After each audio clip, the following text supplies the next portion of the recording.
So hello friends, तो बहुत बहुत स्वागत करता हूं आपके अपने YouTube channel SP education and tricks पर। फ्रेंड्स, आज के इस वीडियो में हम बात करेंगे क्लास 12 के सबसे इम्पोर्टेंट नियम। वो है हमारा फैराडे के विद्युत चुंबकीय प्रेरण के नियम।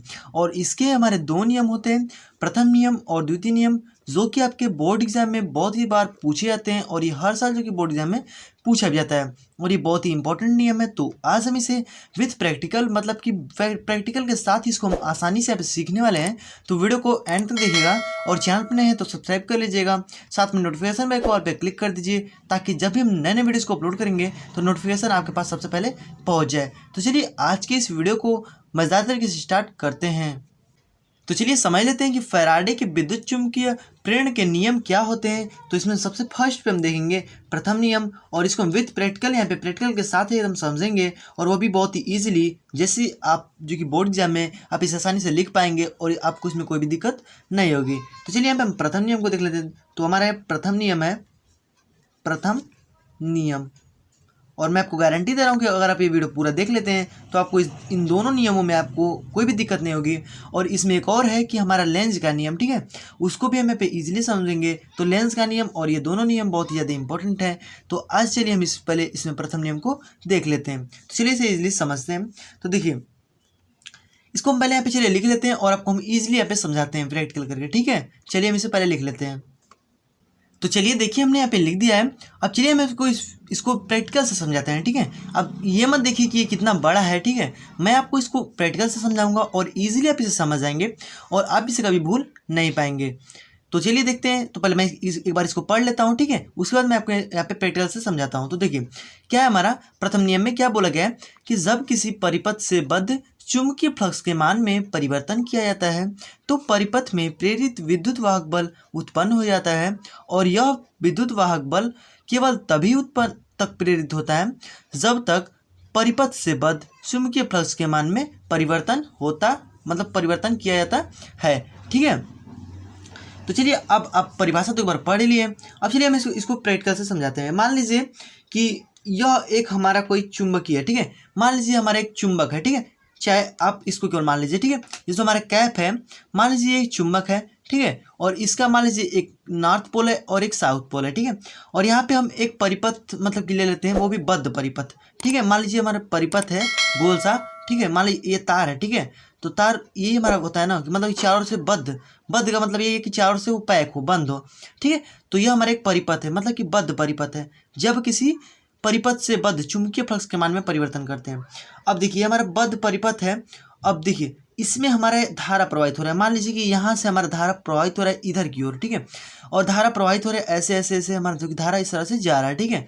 तो अब इसमें क्या है कि जब ये हमारा चुंबकीय फ्लक्स है, अब देखिए अब आपको एक नियम पता होगा कि जब कोई जो कि किसी तार में प्रेरित मतलब कि धारा को प्रवाहित किया जाता है, ठीक है, जब किसी तार में धारा को प्रवाहित किया जाता है तो उसके चारों ओर क्या होता है, चुंबकीय क्षेत्र को उत्पन्न कर देता है, ठीक है। मतलब कि जब हम किसी तार में धारा को प्रवाहित करेंगे तो उसके चारों ओर क्या होता है, चुंबकीय क्षेत्र उत्पन्न हो जाता है, ठीक है। तो अब देखिए, अब वो भी हमारा एक चुंबकीय क्षेत्र है और ये भी हमारा एक चुंबक ही है, ठीक है।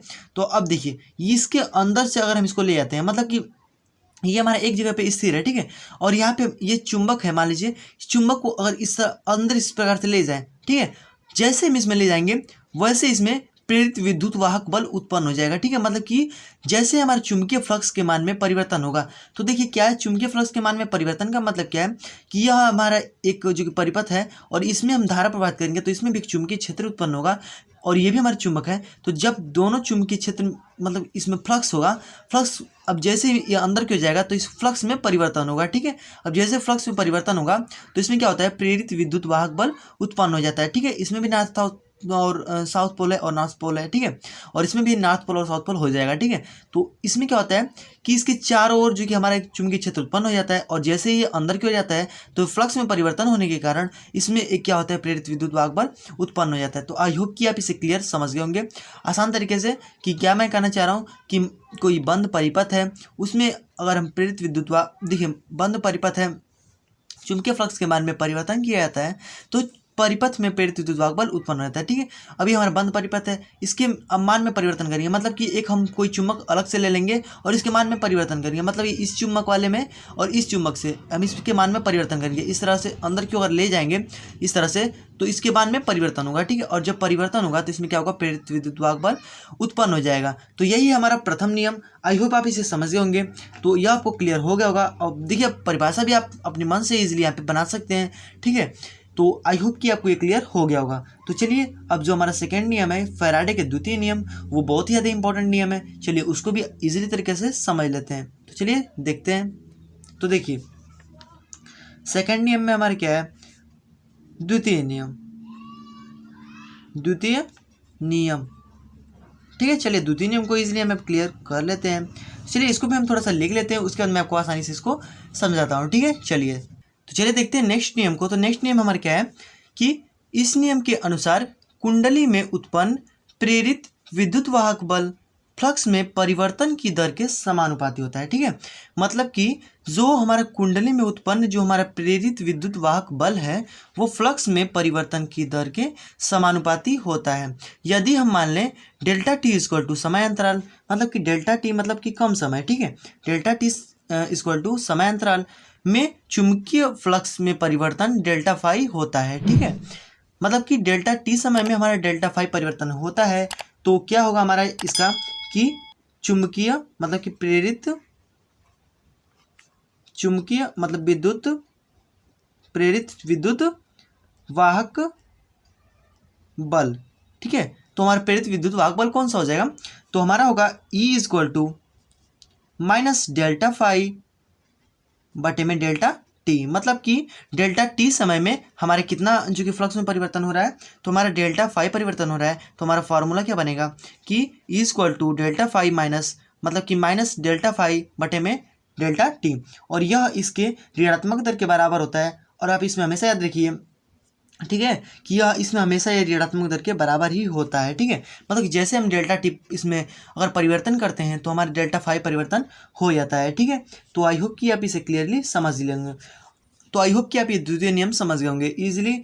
तो अब हम यहाँ समझ लेते हैं कि अगर मान लीजिए कोई कुंडली है, अब कुंडली में थोड़ा सा फेरा लपेट दिया जाए, मतलब कि उसमें तार है। ठीक है, जैसे मान लीजिए मैं आप यहाँ पे कुंडली में आपको दिखाया हूँ यहाँ पे, ठीक है। अब इसी कुंडली में और मान लीजिए हम कई फेरा को लपेट दें, ठीक है, कई फेरो एन फेरो को, तो हमारे फार्मूला क्या हो जाएगा, तो उसको समझ लीजिए। अगर हम इसमें हम कई मतलब कि अगर कुंडली में कई तारों को मतलब कई फेरा लपेट दें, ठीक है, तो हमारा फार्मूला क्या हो जाएगा, अगर कई फेरों की कुंडली,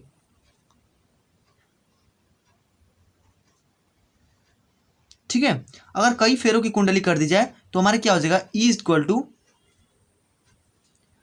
एन, मतलब कि एन फेरा, ठीक है, एन फेरा, और यहाँ पे डी फाई अपॉन में डी टी, या फिर आप डेल्टा टी भी कर सकते हैं, या फिर डी टी मतलब कि कम समय। ठीक है, और यहाँ पे माइनस हमारा रहेगा ही। तो अगर उसमें हम कई फेरों को लपेट दी जाए तो क्या हमारा परिवर्तन होगा, केवल हमारा एन रख जाएगा और यहाँ पे हमारे यही वाला जो कि फार्मूला हो जाएगा। तो आई होप इतना क्लियर हो गया होगा। अब हमें समझ लेते हैं कि लेंस का नियम, तो वो भी बहुत ही ज़्यादा इंपॉर्टेंट है। तो चलिए इसको ईजिली क्लियर कर लेते हैं। नेक्स्ट है हमारा लेंस का नियम। चलिए इसे क्लियर कर लेते हैं। तो देखिए क्या है हमारा कि लेंस का नियम, लेंस के नियमानुसार विद्युत चुम्बकीय प्रेरण के कारण किसी परिपथ में प्रेरित धारा की दिशा इस प्रकार होती है कि वह उस परिवर्तन का विरोध करती है जिसके कारण यह उत्पन्न हुई है। ठीक है, तो आप इस परिभाषा को पढ़ लिए, अब कॉन्सेप्ट को समझिए। क्या बोल रहा है इसमें कि विद्युत चुम्बकीय प्रेरण के कारण, ठीक है, जो हमने ऊपर प्रेरण के जो हमने दो नियम देखे, ठीक है, ये तो हमारा लेंस का नियम था। ठीक है, ये हमारा अलग नियम है। ठीक है, लेंस का नियम तथा ऊर्जा संरक्षण इसको बोलते हैं। ठीक है, तो इसमें क्या हो गया कि जो हमारा ऊपर जो हमने अभी नियम पढ़ा दो कि विद्युत चुम्बकीय प्रेरण के कारण, ठीक है, जो हमारा प्रेरण के कारण जो हमारा मान लीजिए हमने कुंडली देखा, ठीक है, ये हमारा एक कुंडली था। अब इसी में अगर हम क्या करें, किसी परिपथ में प्रेरित धारा की दिशा इस प्रकार होती है, ठीक है, किसी परिपथ में प्रेरित धारा की दिशा इस प्रकार होती है कि वह उस कारण मतलब उस परिवर्तन का विरोध करती है जिसके कारण वह उत्पन्न हुई है। ठीक है, तो इसमें क्या होता है कि अब देखिए जैसे कि अभी मान लीजिए ये हमारा चुम्बक था, अगर हम इसमें अगर ये कुंडली है, मान लीजिए कोई बंद कुंडली है, बंद परिपथ है, अगर उसमें अगर हम चुंबकीय फ्लक्स में परिवर्तन करते हैं, इसमें अगर चुंबकीय फ्लक्स में परिवर्तन करेंगे तो इसमें क्या होता है कि इसमें एक प्रेरित विद्युत धारा जो कि उत्पन्न हो जाती है। ठीक है, क्या हो जाती है इसमें कि जब हम चुंबक के कारण इसमें जब हम चुंबकीय फ्लक्स में परिवर्तन करते हैं तो इस तार में एक चुंबकीय क्षेत्र जो कि मतलब चुंबकीय जो कि इसमें धारा मतलब कि बहने लगती है। ठीक है, क्या होता है इसमें धारा बहने लगता है, मतलब इसमें चुंबकीय फ्लक्स में परिवर्तन होगा तो इसमें एक प्रेरित विद्युत धारा उत्पन्न हो जाती है। तो यह हमारा जो कॉन्सेप्ट है आप समझ गए होंगे। क्या बोल रहा है, विद्युत चुंबकीय प्रेरण के कारण किसी परिपथ में विद्युत धारा की दिशा सदैव ऐसी होती है, वह उस परिवर्तन का विरोध करती है जिसके कारण वह उत्पन्न हुई है। मतलब कि जिसके कारण वह उत्पन्न हुई है, मान लीजिए यहाँ से एक धारा जो कि इस परिपथ में मान लीजिए कहीं से उत्पन्न हुआ, ठीक है, इसमें अब यह उसी का विरोध करेगी जिसके कारण यह उत्पन्न हुई है। मतलब कि अब उसको भी नहीं छोड़ रहा है। ठीक है, मान लीजिए वो उसने तो उत्पन्न कर दिया, लेकिन ये क्या कर रहा है कि उसी का विरोध कर रहा है। ठीक है, यही हमारा लेंज का नियम हो जाता है। मतलब कि जिसके कारण उत्पन्न हो जाएगी वो उसी का ही विरोध करेगी, यही होता है हमारा लेंज का नियम। आई होप आप इसे क्लियर कर लिए होंगे। ठीक है, तो आसानी से आप इसे समझ गए होंगे। तो ये तीनों जो नियम हैं वो बहुत ज़्यादा इंपॉर्टेंट है। तो जो हमारा फैराडे का विद्युत चुंबकीय प्रेरण नियम था, ये हमारा 2 नियम था, और लेंज का नियम इससे अलग है, मतलब इसी में है लेकिन इससे अलग नियम है। ठीक है, तो आई होप कि आप ये जो कि दोनों नियम समझ गए होंगे। और अगर आपसे पूछे कि फैराडे कितने नियम है, तो 2 नियम है। आपको ये दोनों नियम जो कि बोर्ड एग्जाम में दे सकता है। तो यहाँ पे द्वितीय नियम बहुत ज़्यादा इंपॉर्टेंट है। तो फ्रेंड्स आई होप आप इतना क्लियर कर लिए होंगे। और मैं आपको एक बात बताना चाहता हूँ कि हमारे चैनल पे 9 से लेकर 12 तक जितनी भी यहाँ पे एजुकेशंस हैं, ठीक है, सभी आपको यहाँ पे फ्री में दी जाती हैं, और आप आसानी से यहाँ पे अपनी तैयारी को पूरा कर सकते हैं। बोर्ड एग्जाम हो या फिर 11 हो या फिर 9th हो, ठीक है, आप वहाँ पे इजीली यहाँ पे अपना एजुकेशन को ले सकते हैं, शिक्षा को ले सकते हैं। और यहाँ पे बोर्ड एग्जाम से रिलेटेड भी मैं आपको वीडियोज़ बताता रहता हूँ, ऐसे ऐसे ट्रिप्स भी बताता रहता हूँ, ताकि आप आसानी से अपने बोर्ड एग्जाम को क्लियर कर पाएँ। तो इसमें आपको कोई भी पैसा नहीं लगता है। आप इजीली सब्सक्राइब कर लीजिएगा, साथ में नोटिफिकेशन बेल कॉल पे क्लिक कर दीजिएगा, क्योंकि जब हम नए वीडियोस को अपलोड करेंगे तो नोटिफिकेशन आपके पास सबसे पहले पहुंच जाए। तो फ्रेंड्स मिलते हैं इसके नेक्स्ट वीडियो में और भी मज़ेदार वीडियो के साथ। तब तक के लिए गुड बाय, जय हिंद एंड वंदे मातरम।